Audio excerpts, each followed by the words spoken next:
Hi hello friends, ನನಗೊಂದು customer ಈ ಸ್ಯಾರಿನ ತಂದುಕೊಟ್ಟು ಅವರೊಂದು ರೆಫರೆನ್ಸ್ ಪಿಕ್ನ ಸೆಂಡ್ ಮಾಡಿದರು. ಸೇಮ್ ಅದೇ ಥರನೇ ನನಗೆ ಔಟ್ಫಿಟ್ನ ಡಿಸೈನ್ ಮಾಡಿಕೊಡಿ ಅಂತ. ಕಸ್ಟಮರ್ ಸೆಂಡ್ ಮಾಡಿರೋ ರೆಫರೆನ್ಸ್ ಪಿಕ್ ಇದೆ ನೋಡಿ. ಬ್ಲೌಸ್ಗೆ ಬಂದು ಈ ರೀತಿ ಕಾಲರ್ ಬಂದಿದೆ. ಸೇಮ್ ಇದೇ ರೀತಿಯೇ ಇರಬೇಕಂತೆ, ಮತ್ತು ಲೆಹೆಂಗಾ ಕೂಡ ಇದೇ ರೀತಿಯೇ ಇರಬೇಕಂತೆ. ಇದು ಟೋಟಲ್ ಸ್ಯಾರಿ ಬಂದು 5 ಮೀಟರ್ಸ್ ಇದೆ. 5 ಮೀಟರ್ಸಲ್ಲಿ ನೋಡಿ, ನಾನು ಈ ಔಟ್ಫಿಟ್ನ ಡಿಸೈನ್ ಮಾಡೋದಕ್ಕೆ ಪಲ್ಲು ಪಾಟ್ನ ಯೂಸ್ ಮಾಡ್ತಾ ಇಲ್ಲ, ಅದನ್ನು ಈ ಸ್ಯಾರಿಯಿಂದ ಕಟ್ ಮಾಡಿಬಿಡ್ತಿದ್ದೀನಿ. ಇದನ್ನು ಕಟ್ ಮಾಡಿದ ನಂತರ ನನಗೆ 4.5 ಮೀಟರ್ಸ್ ಇತ್ತು ಸ್ಯಾರಿ ಪೂರ್ತಿ. ಅದರಲ್ಲಿ 1 ಮೀಟರ್ನ ಮತ್ತೆ ನಾನು ಬ್ಲೌಸ್ಗೋಸ್ಕರ ಯೂಸ್ ಮಾಡ್ತಾ ಇದ್ದೀನಿ. ರಿಮೈನಿಂಗ್ 3.5 ಮೀಟರ್ಸು ನಾನು ಲೆಹೆಂಗಾಗೋಸ್ಕರ ಯೂಸ್ ಮಾಡ್ತಾ ಇದ್ದೀನಿ. ನಾನು ಈ ಥರ ಕಾಲರ್ ನೆಕ್ ಬ್ಲೌಸನ್ನು ಫಸ್ಟ್ ಟೈಮ್ ಸ್ಟಿಚ್ ಮಾಡಿರೋದು, ಬಟ್ ಔಟ್ಫಿಟ್ ಮಾತ್ರ ತುಂಬಾ ಚೆನ್ನಾಗಿ ಬಂದಿದೆ.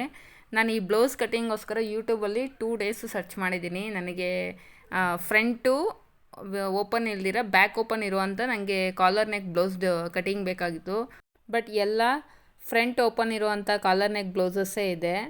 ಸೊ ಫೈನಲಿ ನಾನೇ ಸ್ವಲ್ಪ ಹೊತ್ತು ಟೈಮ್ ತೊಗೊಂಡು 1 ಅವರ್ ಯೋಚನೆ ಮಾಡಿ ಸ್ಟಾರ್ಟಿಂಗು ನಾನು ಒಂದು ಪೇಪರ್ ಮೇಲೆ ಮಾರ್ಕ್ ಮಾಡಿಕೊಂಡು ಕಟ್ಟಿಂಗನ್ನು ಹಾಕಿದೆ, ಪೇಪರ್ ಮೇಲೆ, ನ್ಯೂಸ್ ಪೇಪರ್ ಮೇಲೆ.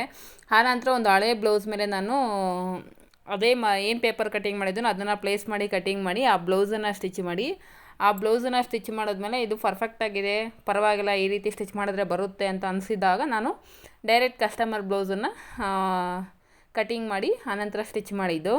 ಬ್ಲೌಸ್ ಯಾವ ರೀತಿ ಬಂದಿದೆ ಅಂತ ನಾನು ನಿಮ್ಗೆ ತೋರಿಸ್ತೀನಿ. ನಾನು ಇನ್ನೂ ಲೆಹೆಂಗಾ ಸ್ಟಿಚ್ ಮಾಡಿಲ್ಲ, ಬ್ಲೌಸ್ ಒಂದನ್ನು ಸ್ಟಿಚ್ ಮಾಡಿದ್ದೀನಿ. ಫ್ರೆಂಡ್ಸ್, ನನ್ನೊಂದು ಸಜೆಷನ್ ಏನಂದರೆ, ನಾನೇನು ಪ್ರೊಫೆಷ್ನಲ್ ಫ್ಯಾಷನ್ ಡಿಸೈನರ್ ಏನು ಕೋರ್ಸ್ ಏನು ಮಾಡಿಲ್ಲ. ಆದರೆ ನನಗೆ ಯಾರಾದರೂ ಕಸ್ಟಮರು ಹೊಸ ಡಿಸೈನ್ಸ್ನ ಈ ಥರ ಸ್ಟಿಚ್ ಮಾಡಿ ಅಂದಾಗ ನಾನು ಫಸ್ಟು ಪೇಪರ್ ಕಟ್ಟಿಂಗು ಅಥವಾ ಒಂದು ಓಲ್ಡ್ ಬ್ಲೌಸ್ ಮೇಲೆ, ನನ್ನ ಹತ್ರ ಇರೋಂಥ ಹಳೆ ಬ್ಲೌಸ್ ಮೇಲೆ ಟ್ರೈ ಮಾಡ್ತೀನಿ ಆ ಡಿಸೈನನ್ನು. ಅಲ್ಲಿ ನನಗೆ ಓಕೆ ಅನಿಸಿದಾಗ ಮಾತ್ರ ನಾನು ಕಸ್ಟಮರ್ ಬ್ಲೌಸ್ ಮೇಲೆ ಆ ಡಿಸೈನನ್ನು ಟ್ರೈ ಮಾಡ್ತೀನಿ. ಈ ಥರ ಕಾಲರ್ ನೆಕ್ಸ್ನ ನಾನು ಕೂಡ ಫಸ್ಟ್ ಟೈಮ್ ಸ್ಟಿಚ್ ಮಾಡಿರೋದು, ಬಟ್ ಈ ಹೊಸ ಡಿಸೈನನ್ನು ಸ್ಟಿಚ್ ಮಾಡೋದು ಕಲಿತೆ ಅನ್ನೋದು ತುಂಬಾ ಖುಷಿ ಕೊಡ್ತಿದೆ. ನೋಡಿ, ಈ ರೀತಿ ಬಂದಿದೆ ಔಟ್ಲುಕ್ ಅನ್ನೋದು. ಫ್ರಂಟ್ ಪ್ರಿನ್ಸೆಸ್ ಕಟ್ಟು ಮತ್ತು ವಿ ಶೇಪಲ್ಲಿ ಕಾಲರ್ ನೆಕ್ ಅನ್ನೋದು ಬರುತ್ತೆ. ಬ್ಯಾಕ್ ಸೈಡು ಕೀವೋಲ್ ನೆಕ್ಕನ್ನು ಕೊಟ್ಟಿದ್ದೀನಿ. ನೋಡಿ, ಎಲ್ಲೂ ಕೂಡ ಫಿನಿಶಿಂಗ್ ಅನ್ನೋದು ಯಾವ ರೀತಿ ಬಂದಿದೆ ಅಂತ, ಒಳಗಡೆ ಕೂಡ ಫಿನಿಶಿಂಗ್ ಅನ್ನೋದು ನೀಟಾಗಿ ಬಂದಿದೆ. ಹಾಗೆ ಕಾಲರ್ ನೆಕ್ ಕೂಡ ನಾನಿಲ್ಲಿ ಮೇಲ್ಗಡೆ ಉಕ್ಸನ್ನು ಕೊಟ್ಟಿದ್ದೀನಿ. ಫ್ರೆಂಡ್ಸ್, ಈ ಬ್ಲೌಸು ಕಟಿಂಗ್ ವಿಡಿಯೋ ಮತ್ತು ಸ್ಟಿಚಿಂಗ್ ವಿಡಿಯೋ ನಾನು ಯೂಟ್ಯೂಬ್ ಚಾನಲಲ್ಲಿ ಅಪ್ಲೋಡ್ ಮಾಡ್ತೀನಿ ಆದಷ್ಟು ಬೇಗ. ಈ ವಿಡಿಯೋ ನಿಮಗೆ ಯೂಸ್ಫುಲ್ ಆಗಿದೆ ಅಂತ ಅಂದರೆ ಒಂದು ಲೈಕ್ ಮಾಡಿ, ಹಾಗೆ ನನ್ನ ಚಾನಲ್ನ ಸಬ್ಸ್ಕ್ರೈಬ್ ಮಾಡ್ಕೊಳ್ಳಿ ಫ್ರೆಂಡ್ಸ್.